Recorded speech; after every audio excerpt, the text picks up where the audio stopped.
welcome. I am Scrapperlock, and this is City of Heroes on the Rebirth server. We are with Quintessence last, our level 24 Brute, with 345,000 XP, 15,000 to go to get to level 25, and 2.276 million influence. I've been trying to get Andrea Mitchell to talk to me, and she won't, and at this point I give up. I guess we're going to just have to do the Wheel of Destruction as a flashback, which I don't want to do, but it's not giving me any choice. Tyler French only will give me mission after mission after mission of Hunt the Streets. He's got a story arc. He refuses to give it to me. Justine Kelly also wouldn't give me a story arc. Mission after mission of Hunt the Streets. In Terra Volta, I'm not going to do that. That's just a waste of my time. So we're going to see if we can get a story arc from this guy, Oliver Hoke. And he says, Mysterious Circle of Thorns. Hit the streets. I hate these street hunt missions. I wish they would have taken them out of this the way they did in Homecoming. Stop the Mystic Madman. A large number of precognists have been reporting visions of a nightmarish battle beneath the streets of the city. In these visions, Banished Pantheon cultists battle the Circle of Thorns. Well, that's Banished Pantheon. I'll take that. Alright, let's go to Ouroboros, because this is going to take us to Dark Astoria. And the echo of Dark Astoria, which is in the past. Oh look, another player. You don't see them very often on this server. So in we go to Dark Astoria. So, I had recorded an earlier set of missions. We hadn't gotten anywhere. It was just doing missions for Tyler French, and as you saw, he didn't give me a story arc. It was they were door missions and weren't street hunts, but it was just junk missions. He never did give me a story arc. I did a really long rant about D&D, and after listening to it, I think it was just way too rambling, and I'm not sure anybody but me would have understood really what I was talking about, because I wasn't focused, and I was sort of just kind of coming up with my thoughts as I was going, and I was half paying attention to the game and half paying attention to what I was saying, and I don't think it made a lot of sense. So these are Banished Pantheon. This is who I want to fight. These guys are cool.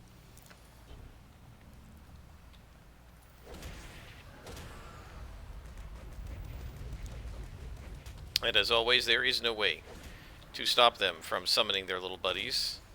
But that's alright, because we have an AoE with this character, and we can just punch them all, like that. So anyway, yeah, there's a video I recorded that I'm not going to post. You didn't miss anything. We gained some experience, but we didn't do any story arcs. And I didn't gain any levels or anything, so you didn't really miss much, and I don't think it's probably worth posting. I think I had a lot of good things to potentially say, and I can probably explain it now much more clearly because I've actually had some time to think about it.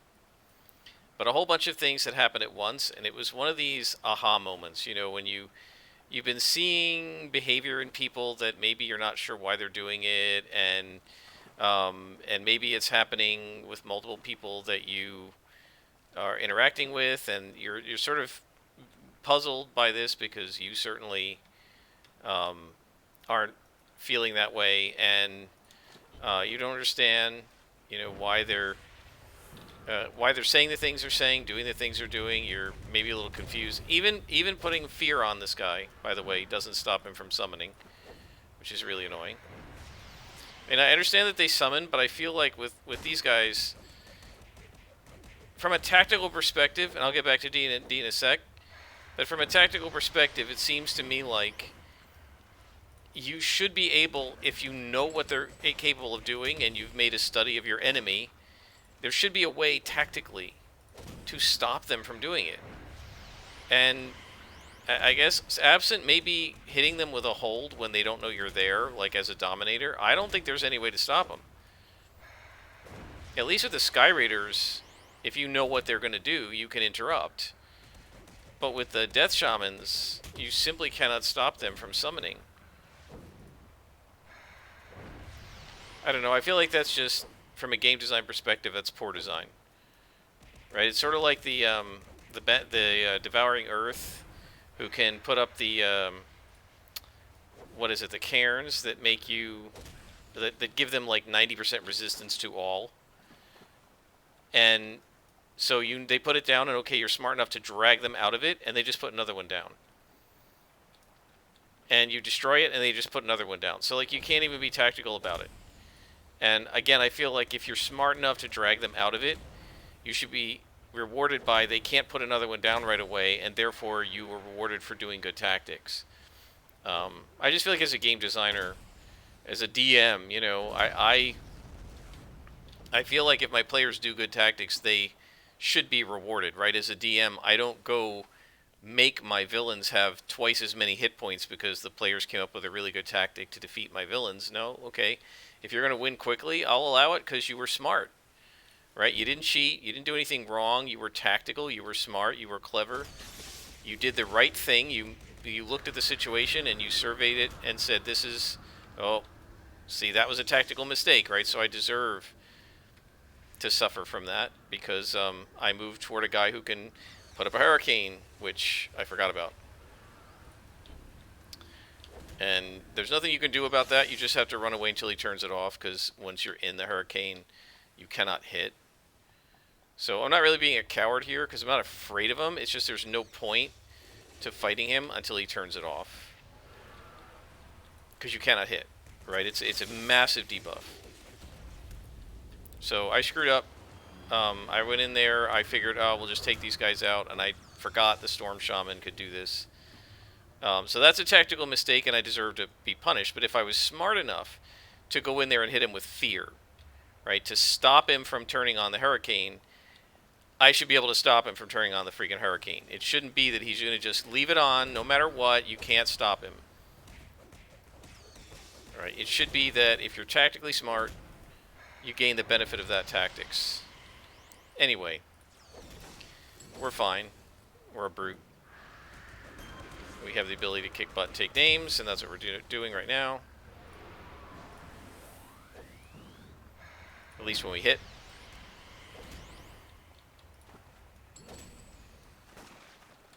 And let's see if we can hit all three of these guys. Oh, only if we can hit.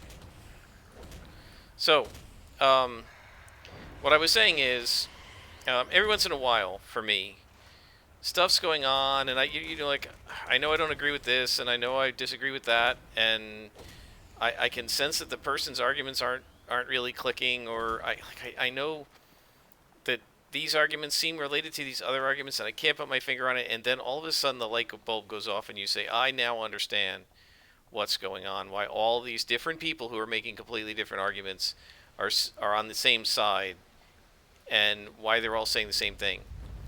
And that's what had happened to me, I guess yesterday or the day before, whenever I made this recording, but I hadn't fully wrapped my brain around it in a way that I could articulate. So let me tell you what the different circumstances were, and this is going to be D&D examples, but it could be any role-playing game, guys, and literally anyone. So let me tell you what the different arguments I was hearing were, and why I think they're all fundamentally related. They're going to seem unrelated, but I think they're actually all completely related. And this is different threads, different topics, and other stuff that's gone on in games that I played myself. And there is a Storm Shaman, so we want to find a way to neutralize this guy. I think the only way is going to be to see if I can put fear on him, but I don't know if it'll work. Nope. There is literally no way to stop him. The only advantage of the fear is I think it's going to lock him in place so that he can't chase me and bring the hurricane into me. Look at this, I still can't hit. I'm still in the hurricane even though I'm not in the hurricane. Look at this. Unbelievable. It's literally unbelievable. How did I avoid this with Silver Phoenix? I must have stunned them with Cobra Strike. And I don't have any way to do that with this power set. So, well, I don't know if I'm going to go take the cases in any particular order, but let's talk about some different things. Case 1. There is a player who posts on the D&D Beyond forum complaining about his Dungeon Master. He says that his Dungeon Master is, in his words, randomly having their powers, the spells and the divinity powers of the Paladin and the Clerics in his party just simply not work. He characterizes this as being at random. He says she's doing this randomly. Now, random means there is no rhyme or reason to it, and the DM's just like rolling a die and saying, okay, this time it doesn't work, for no reason other than that the DM just feels like it not working. And what I'm doing here is I'm just trying to stay the heck out of the hurricane, because you can't hit when you're in the hurricane. Oh, brother, I'm getting killed here. Anyway, so he was complaining that she was randomly taking powers away from the PCs, specifically the Cleric and the Paladin. Now, it turns out, by his own admission, this wasn't actually random. It turns out that his character and the others in the party had done something which the DM interpreted, and it's an interpretation I don't agree with, but the DM interpreted as you're good characters and you did something that was not good.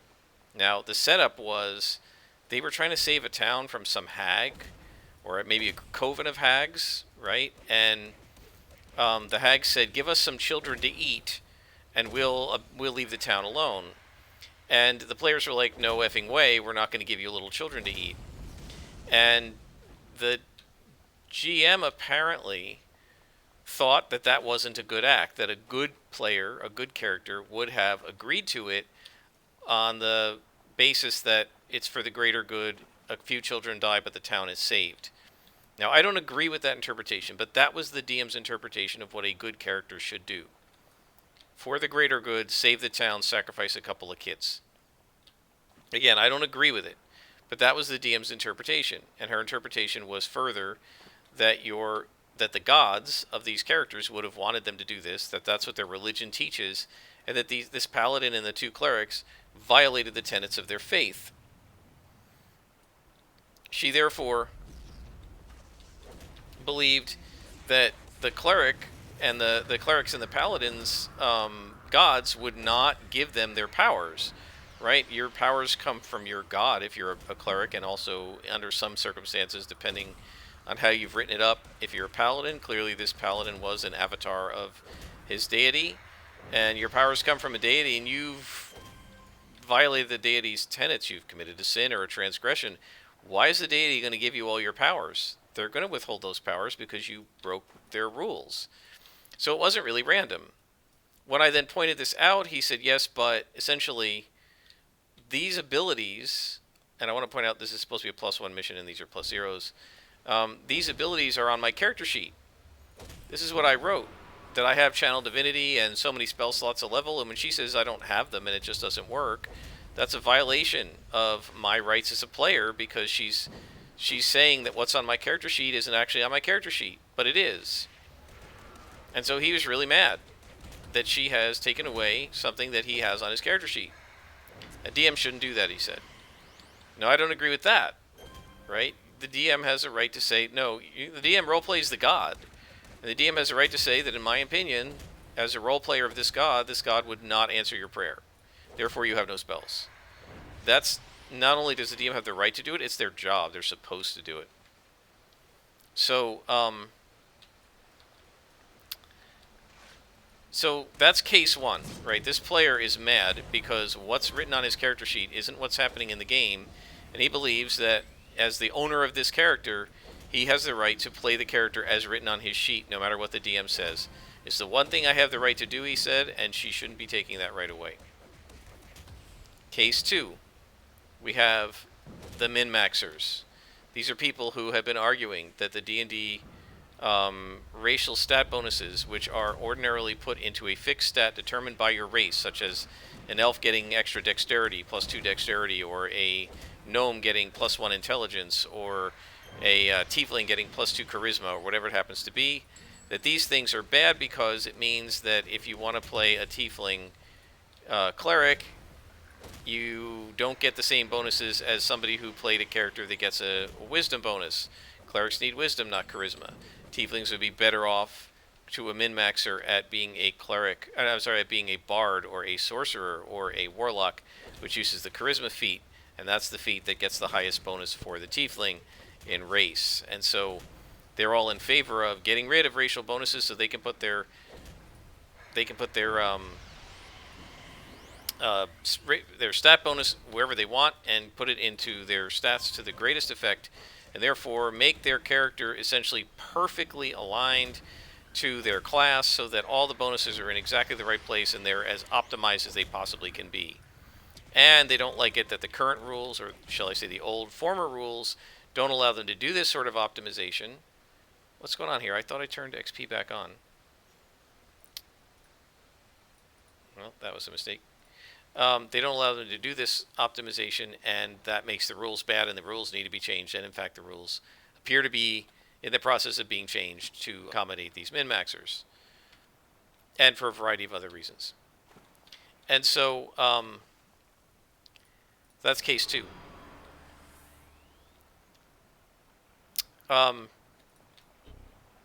Case 3, we have a player who is one of many who's complained that the racial stat bonuses are essentially racist because they're mimicking the idea of racial essentialism in the real world, and half-orcs are discriminated against, and I want to be able to play a half-orc without being discriminated against. I want to play a half-orc without everybody hating me. I want to play a half-orc without everybody being biased against me. He describes that when he had the chance to make up a character, he wanted to make up a character that was multiracial because this guy making the post is multiracial, and so he sort of identifies with that. And he said the problem is that there are only 2 multiracial types of characters in Dungeons and Dragons: the half-elf and the half-orc. And the half-orc is the half-elf is this beautiful mystical thing, and the half-orc is this sort of ugly guy that everybody hates. And I feel more like an ugly guy, so I want to play the ugly guy because he feels like an ugly guy in real life. So he says, I want to be the ugly guy, but I don't want, I want to be I want to be the ugly guy that everybody hates, but I don't want everybody to hate me, which is an argument I really don't understand, but okay. Because if you wanted to be the attractive one, you could just be the half-elf.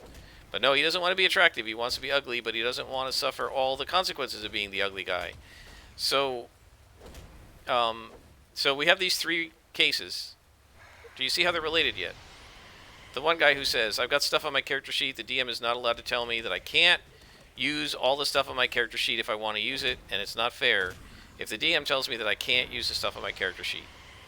We have another group of people who are saying we want to be able to put our stat bonuses exactly where we want them and not where it says in the rules that this race gets our stat bonuses, and if you try to make us put our stat bonuses where we don't want them, you're violating our rights as players, and you're ruining our characters, and you're destroying it for us. And then we have a third group, which is people saying, well, I want to play this character, but I don't want to be discriminated against, and I don't want to be considered ugly, and I don't want to be hated.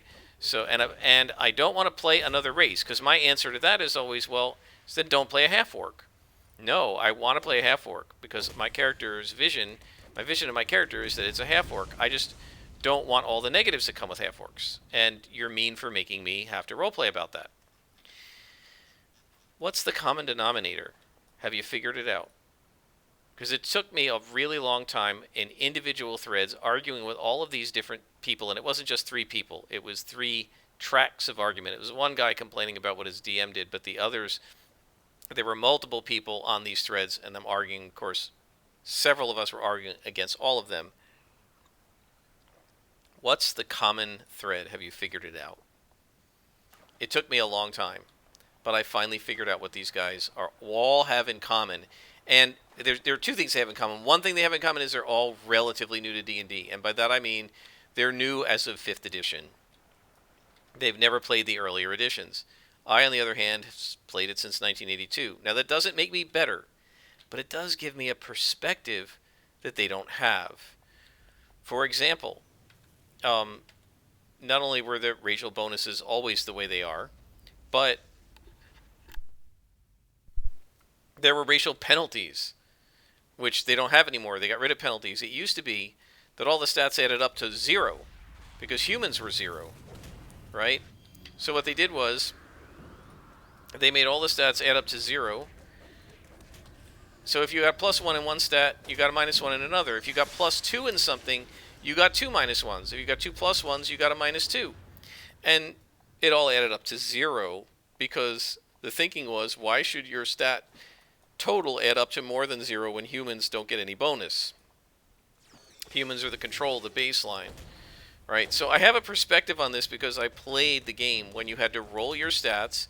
You had to put them in order in the stat that you rolled. So you rolled strength first, right? And then you rolled dexterity second. So if you rolled really high strength and really low dex, you couldn't play a thief because it wouldn't work.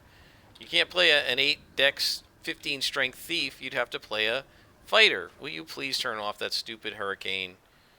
I'm not going to fight you in it. It's not worth it. It's an auto miss. It's a good thing they turned it off, by the way. I guess one lesson I have to learn here is that when we fight Banished Pantheon, we got to bring in a whole tray of accuracy. Man, I did not have this kind of trouble with the martial arts, and I think it's because of the knockdown. I could hit him with a knockdown so fast and just kill him so fast that they couldn't do anything to me. That's Avalanche, and that's Storm. Oh boy. Alright, let's taunt these guys over. I don't like doing that, but it'll pull them over so that the Storm doesn't come after me, and then I have to run from his hurricane while I'm fighting 3 other guys. So one of the common denominators is these guys are all new. They haven't played it the old way. So what they think is awful, I think is like, wow, this is so much easier than the way I had it. But it's really not even just that. I think the problem is, and the common denominator is, that all these folks have a vision for their character. A vision that they view, and I think a lot of people feel this way, they view that their vision of their character is almost like a sacred thing. It's their vision. You don't get to tell me how to play my character. You don't get to tell me where to put my stat points. You don't get to tell me what bonuses I get where. You don't get to tell me what class I play. You don't get to tell me whether my character is liked or not. I get to decide that. Right? That's kind of how they feel. That this is the common denominator. The guy who said that the DM doesn't have a right to tell him that things that are written on his character sheet don't work is essentially saying, he didn't use these words, but what his statement essentially is, my vision for my character is what's written down on the character sheet. I envision my character as a cleric who casts spells empowered by his god. And if you say you can't cast the spells empowered by your god, then you are disabling me. You are preventing me.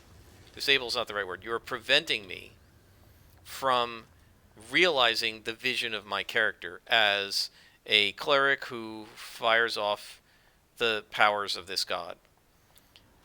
And you're not allowed to do that, DM, because this is my vision for my character, and what you're doing is destroying my vision for my character. You're not allowing me to play my character through to the fullness of my vision exactly as I imagined it when I made up this character. Right? I don't care if your interpretation as playing the gods is that my god wouldn't give me the channel divinity power. It says it on my sheet. That is the perfect realization of my character, and you can't stop me.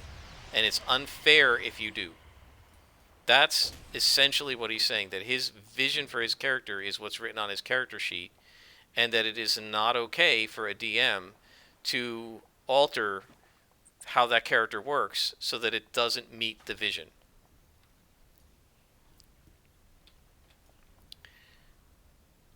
So that's what he's saying.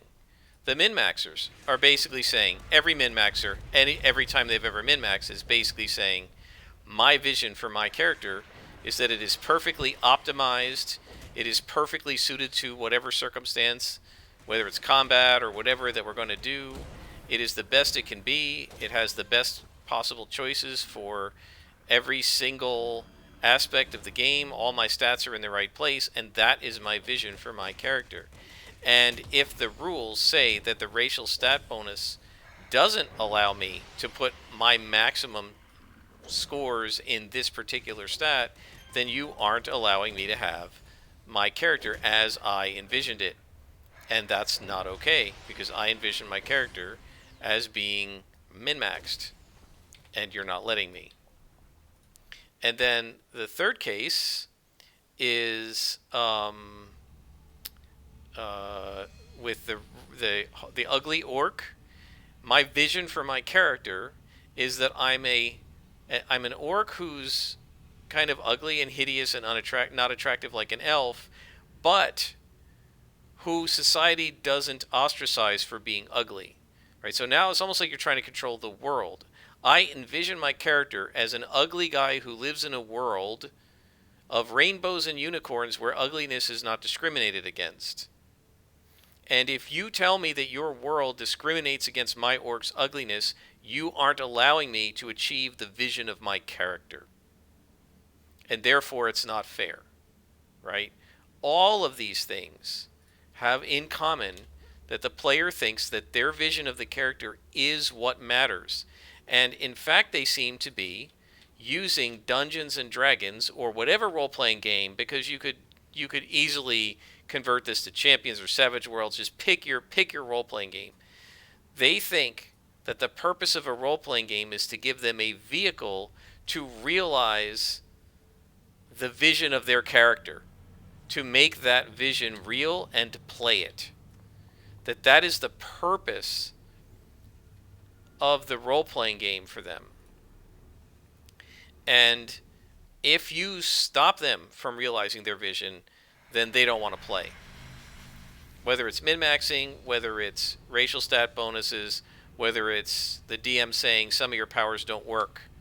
Because I wrote this guy back and said, what if you end up in the plane of the abyss and you have a lawful good character and the plane of the abyss is chaotic evil? What if the DM says, look, no lawful good deity's powers can reach in here, so you can't do your clerical spells? And he didn't like that either. And I'm like, but that's the abyss. It even tells you in the rules that a good character in the abyss is going to have corruption or something. I mean, there's precedent for it in the rules that some things don't work the way they're printed in the book when you're on one of the outer planes. The way they work in the book assumes you're in the prime material plane, which is like Earth. If you go to another dimension, just like here in Ouroboros, right? This character can't fly, right? Look at this. What's supposed to happen here? Well, what's going to happen is she just teleports. Now, my character doesn't have teleport. Why'd she teleport? Because the rules are different here. This isn't Earth. And if I say, well, my character shouldn't teleport, this is violating my vision of my character, then that's ridiculous. This plane has different rules. And so I think these folks all have the misconception, and it is a misconception, that role-playing games are here to help them realize the vision of their character. And anything you do as a rule, as a house rule, as a world idea, as a DM ruling, that prevents them from realizing what they have in their head as the vision of their character is unfair, and you shouldn't do it to them. And you're being mean, and pick any other number of names. But that's not what role-playing games are about. Role-playing games are not about realizing the vision of your character. They are not a vehicle for you to do that. Role-playing games are about cooperative, emphasis on cooperative storytelling. You're playing a game together, and what the vision you're realizing isn't the vision of an individual character, it's the vision of the campaign, with the players and the GM cooperating together. Just like the GM isn't supposed to say, you guys aren't acting the way I envision characters in my world acting, and try to force you to roleplay a certain way. You shouldn't be trying to force the GM to put something into his world to help you realize the vision of your character. You're supposed to create up a character that exists in this world, and then play it and react to the world in character. So it's not, the rules are not there to help you realize the vision of your character. If you want to do that, write a novel. Nobody else does it with you. There's nobody to interfere with you. And you can have your character do whatever you want and be however you want to be. You can be a half orc living in a world of rainbows and unicorns where you're ugly but nobody minds that you are. But you shouldn't be trying to force that vision onto an entire table of gamers, all the rest of whom want to live in a world where half orcs are hated and despised. If you don't want to play a hated, despised character, don't play a half orc. But then they'll say, but my vision is that my character is a half orc that isn't hated and despised. You're not allowed to just impose your vision on the table. And that's what these people are essentially doing. Now, if the whole table agrees with you, fine. But if the table doesn't agree with you, you're not allowed to impose your vision on everybody else. And always remember, it's not about achieving your vision for your character. It's about playing the game. They're two totally different ideas, right? This character is not, if you look at this character, right? This is a character that I made up to play the game. The goal of this character is for me to experience the game using kick butt melee because I enjoy that part of the game. So I picked a character that does kick butt melee. I didn't make up a blaster and say my vision of my blaster is to be a kick butt melee character, and I'm pissed at the game because it's not allowing my character to be kick butt and melee. Make up a brute. You want to be kick butt and melee? That's how to do it. Or a scrapper, right? Or a stalker, depending on whether you want to be sneaky or whether you want to be, in your face. Okay, so I guess my point is, don't try to realize the vision of a character. Make up a basic idea for a character and then allow that vision to be influenced by the world and by the experiences of the character, right?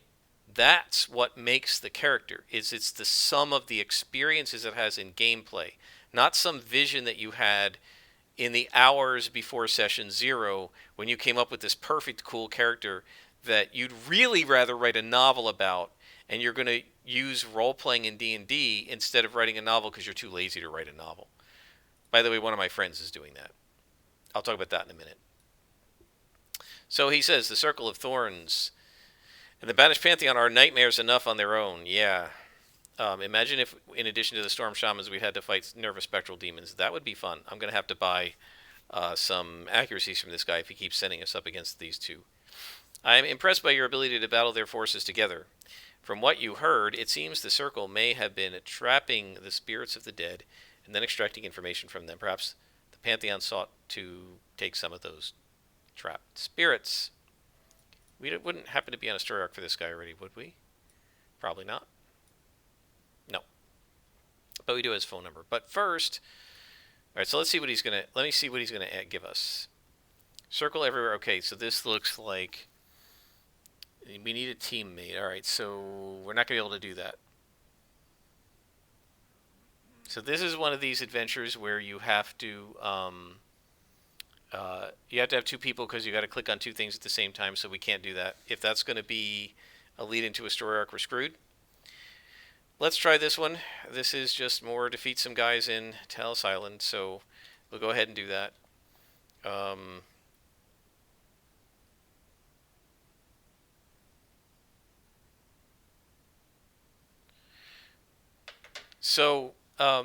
So my best friend, who's in my D&D game, the character he's made up, the sorcerer Hassan, is okay. Circle of Thorns is north, right? Yeah, they're up here, I think. Hassan is a sorcerer character and is a fate weaver. He alters probabilities. And this is a character concept he's had for a long time. And in retrospect, I should have told him, no, you can't play this character. Make up something new for this campaign. But I knew he had his heart set on it. And in fact, it's a little bit my fault because when we were going to play in the Forgotten Realms, he had initially thought of a different character. And I said, no, if you're going to play a sorcerer, play Hassan. Because I like Hassan as a character. He's fun. And I thought I would enjoy playing my bard opposite Hassan, who is an unbelievable flirt. And I thought it would be just sort of fun because she's female, and I thought it would be really fun to, role play with him that way because I can trust him. I know he's not gonna I know he can handle it, and we've done it before with Hassan and a character I played who was an elf. This one would have been a half elf, and it's super fun. It's always enjoyable. Like, I often will have the character put him in his place, and my friend is a really good sport about it and is perfectly happy to let Hassan look like an idiot, um, and not always get the girl. And so he's super fun to play that character with, and I encouraged him to do it. And then when the original DM said he couldn't DM anymore and I took over, he already kind of had his heart set on Hassan. So I really didn't have the heart to then say to him after I got him all hopped up to play Hassan, oh no, don't play him now. That would have been kind of unfair, especially since I knew it is his favorite character concept and he's always wanted to play it. However, one of the points I wanted to make here is he also told me, ooh, this looks interesting. He also told me that someday he wants to write a novel and um, and basically he wants to put Hassan into a novel. I guess I got to take this guy out first. And so yeah, I think a lot of people do this. They want to write a novel about this character, but I'll be honest. I love my friend and I love his writing. He and I started writing together when we were in 5th grade. He wrote through high school and then stopped. I continued writing on up through graduate school, so I've written a lot more than he has. He's a better writer than I am, and I love his stories, and I want him to write. So, to some degree, I have another ulterior motive in, the hopes that if he plays Hassan enough, he'll get some ideas and he'll write. But the reality is, I think that frankly he's too lazy to write. And I'm not trying to insult him, but I just don't think he wants to spend the I don't think he wants to spend the time and the effort to plot out a novel and write one. And it's easier for him to just play the character, right? And kind of write him that way, write the character in the dialogue of the role play as you go. And I can see that. That's absolutely true, that it's a lot easier than sitting down and writing a novel. But I think a lot of people who do that, right, who say, well, I want to play the character that I'd really like to write in a novel, they then expect the role-playing game to cater to them the way a novel would if they were the writer. Because in a novel, you can make whatever you want happen.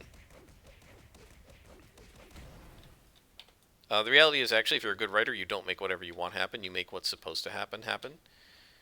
I actually had somebody tell me that once. What is this symbol here? What is that symbol? That is really weird. Oh, did they kill her? No. It was actually an English professor who was reading some of my writing when I was in college. And I had written a novel, and I was working with him to make it an honors project in my senior year. And when he read a sample, he said, "You're too present in this novel. I feel like what's happening is happening because you want it to happen." And I said, "Well, yeah, I'm the writer. Everything that happens is what I want it to happen." He said, "Yeah, but it can't feel that way. It has to feel natural." And a lot of the best writers will tell you they don't control the story, right? They just start writing, and then let's see what happens. But they're not playing a role-playing game. They're writing, and they're by themselves. There aren't any other players. And so you have to make sure that you're playing the game and you're not trying to write a novel, because this isn't a novel. It's a role-playing game. Now, why am I avoiding the bosses? Mostly because I just have a couple of these left, and I just want to get the street hunt over with. The bosses are more interesting to fight, but it's enough already. I want to actually get on with a real mission, if possible. Notice we're very close to level 25. As I said, I've given up on Andrea Mitchell. She's just not coming as a contact, so let's just work on the other contacts and see if we can get a story arc. Don't know if we're going to get one from this guy, because we might have to do the mission that requires multiple heroes, but we'll see. No, he's not giving it to us anymore. Oh, and there we go. The reason I bet the reason I'm not getting Andrea Mitchell is because this story arc is broken. This is the second time this happened to me, where I got this part 2. Remember, if you go back and watch Tiger Strike, I got like part 3, and then like part 1, and then part 4, and part 2. So let's get on it. This is the Wheel of Destruction story arc. So the warriors are fighting with each other. And so now we're going to go and break it up. And now we are on a story arc for him. Thankfully, we finally have a story arc. Now, I don't know why this is coming from him and not Andrea Mitchell, but I'll take it. Thank goodness we're on the story arc. We just did it. Literally, if I had beaten up a boss and gained level 25, he wouldn't have been able to give me this story arc because it's a level 20 to 24 arc. Now that we're on it, it's going to be white cons after we level because I think it's capped at level 24. But that's okay. I like the story more than worrying about, what level it is. So anyway, yeah, guys, I mean, always remember when you're playing a role-playing game, it's cooperative storytelling, but it's not cooperative novel writing. You're not writing a book, and you're not having whatever happened to your character be only what you wanted to happen. And you're not using the role-playing game as a means to recognize the vision of your character, because there are other players, and if they're all trying to recognize the vision of their characters, well, it can't all happen together. And so instead what you need to do is recognize the vision of the campaign, work together with the GM, and you all cooperate. And just like if you're on a guild in an MMO, you can't just have it all be about you. It has to be the guild as a group, and the group is greater than the sum of its parts. So always remember that that's the way role-playing games work. On any RPG where you're playing with multiple people, the whole is greater than the sum of its parts. It's not about you. It's never about you. It's about the group. Always remember that.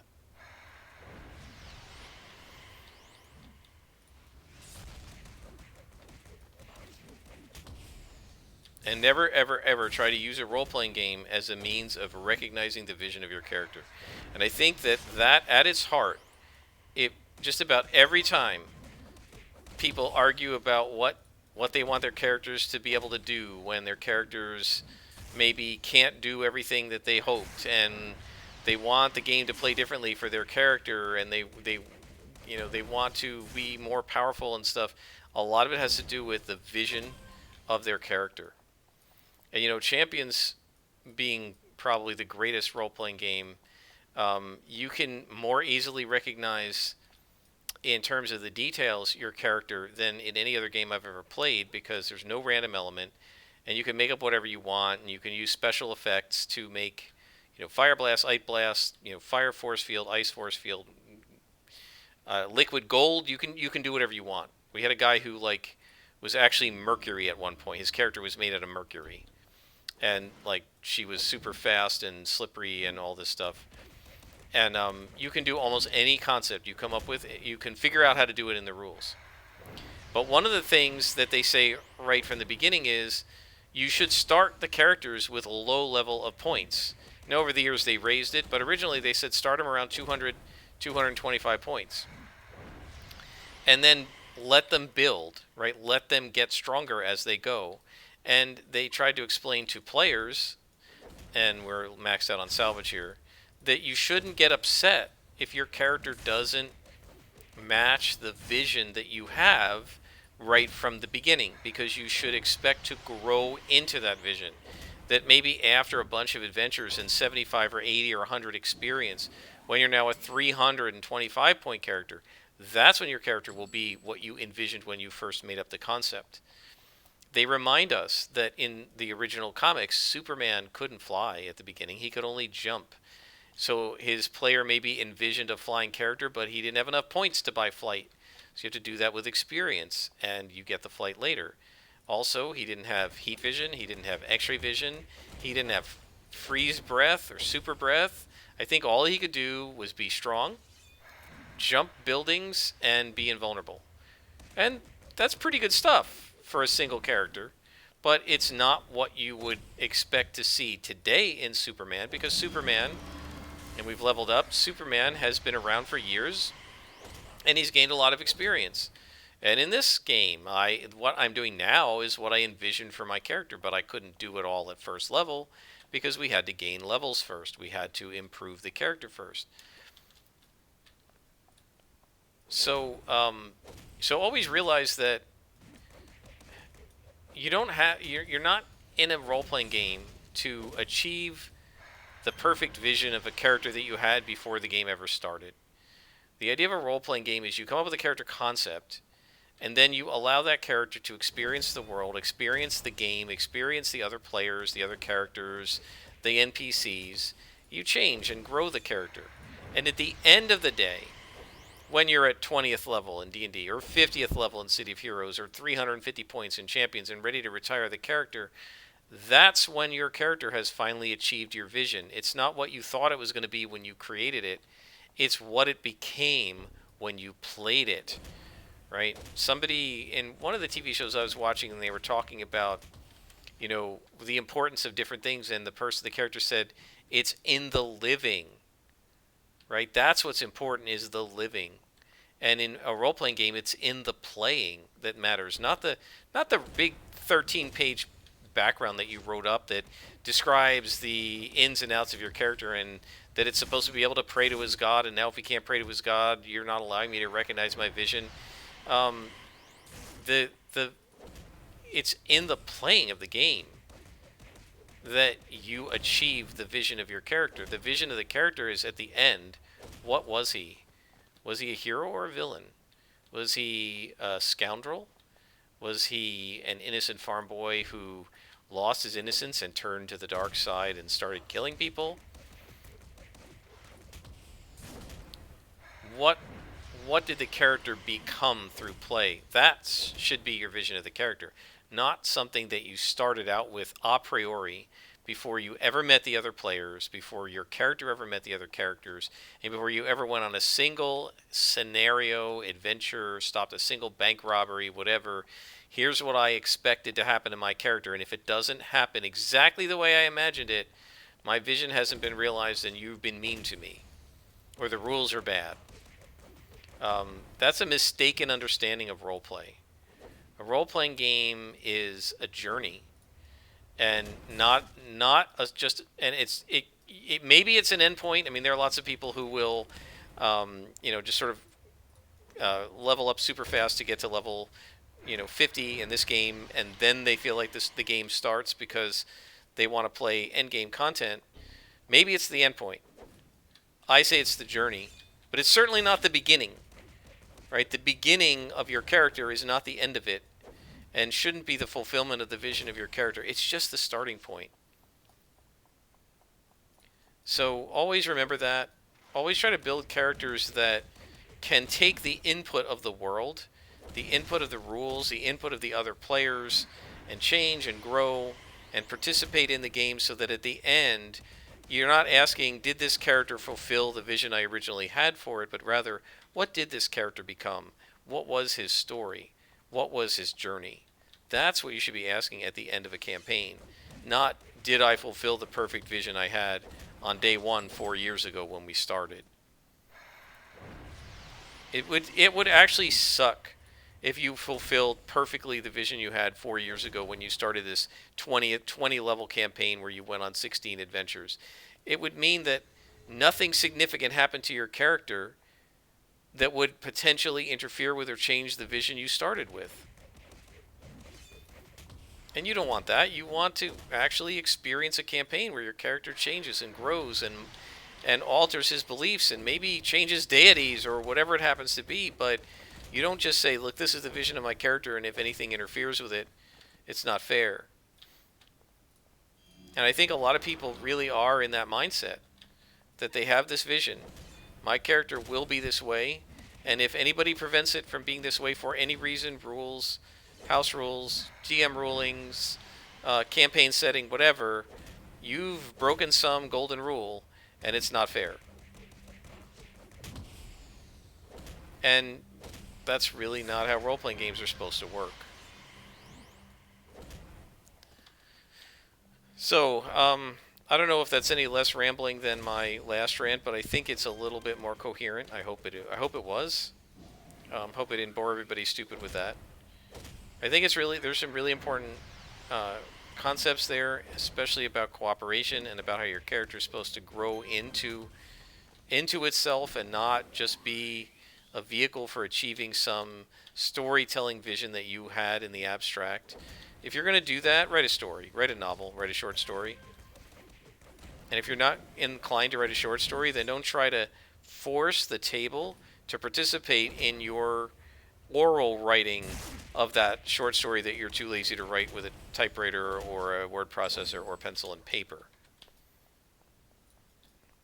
Always remember, in a role-playing game, I wish I didn't have to repeat this so much, but I certainly feel like on the D&D Beyond forums I do, it's not about you. It's a cooperative venture, and everybody is playing together. And if you're the GM, it's not about you either. Maybe the players don't want to go on the adventure you come up with. You better talk to them and come up with something everybody's going to enjoy. It can't just be you enjoying it. You need to be happy too as a GM, but the players need to enjoy it, or you're not going to have any players. And as a player, you better make sure you're allowing your GM to run games he enjoys, or you're going to not have a GM for very long. Nobody's in this, and I think, my comment that like nobody cares about your background, I think, and I made that comment in a Nightmare Lass video, nobody cares about your character's background but you. You think they do, but they don't. And this isn't to be rude. Again, it's not about you. It's not a selfish enterprise. It's a cooperative storytelling venture. What everybody cares about is the story of the party, not the story of your character. So your character is part of the story of the party, but you have to be a part of it and not the star. So again, it's not about any one person. It's about the story of the team. And we all have to work together in a role-playing game to make sure that everybody has fun. Okay. That's enough of that. We have a clue, which isn't going to make any sense, but we've got this piece of the Wheel of Destruction. So we're finally on that story arc, now that we've leveled up. Whether I'm going to be able to get into the Scroll of Tieleku, I have no idea. But I'm done holding the experience to 0. If we don't get it, I'll just go to Ouroboros. We're stuck on salvage for a while until I can get us to, well, not too long. We need another 15,000-20,000 prestige, I think. Let's go to Luminary. Let's talk to Hope. And he says, the warriors said that was a piece of the Wheel of Destruction. Interesting. I know someone who wants to help you. And now Miriam Blekel. Okay, well, we need her. She's going to give us Scroll of Tieleku. But we're not going to do that with her until after we finish the Wheel of Destruction, because that's the first of the 2 Banished Pantheon stories.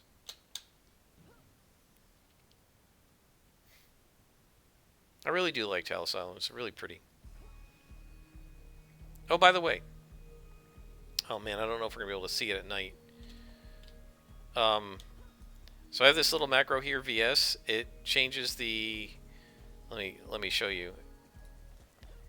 Whoops. No. I'm going to cancel it.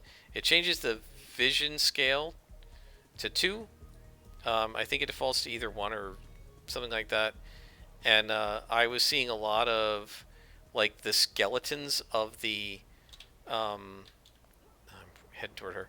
I was seeing a lot of the skeletons of the buildings rather than the whole outside of the building. I'll show you in Atlas Park. And so that's Kivar, who's been telling me for a long time that I should do that. And I always read the comment when I'm not playing, and then I forget to do it when I'm playing. So finally this time I said I'm going to check it, and I found the comment, and I've got the command worked out here. Okay, so 1 there. 1 there. Even build. And we've got another row of inspirations, which is awesome. And now I'm going to take you to Atlas Park. I don't know how well this is going to show up at night, but it should.